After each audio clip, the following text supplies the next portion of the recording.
Proposing billions over the next few years for more healthcare workers and long-term care beds, the Ford government is promising to ramp up spending ahead of next year's provincial election. In this government, we are prepared to say yes. Overall program spending is up $3 billion from what was laid out in the spring budget, including $342 million for thousands of new and upskilled nurses and personal support workers, nearly $550 million over 3 years to expand home and community care, and $3.7 billion beginning in 2024-25 to create 10,000 new long-term care beds and upgrade 12,000 more. The government is also committing an unspecified amount of funding for the controversial Highway 413 project through the West GTA protected Greenbelt, and for the Bradford Bypass, which would connect the 400 to the 404 north of Toronto. We're serious about building Highway 413. This is the first time that we're actually putting money in the capital plan. The increase in spending means the deficit is projected to rise by $5 billion over last year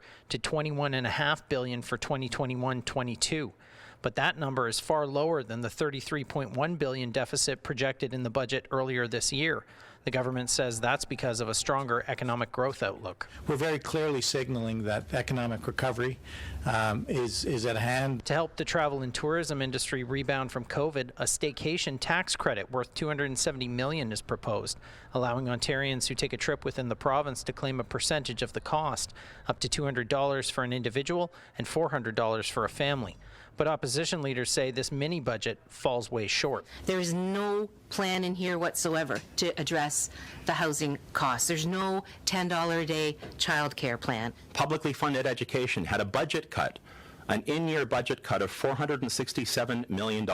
And they're critical of Highway 413. The Premier thinks the road to recovery from COVID-19 is paving over paradise. The Finance Minister hinted more spending will be coming in next spring's budget. Matt Ingram, CHCH News.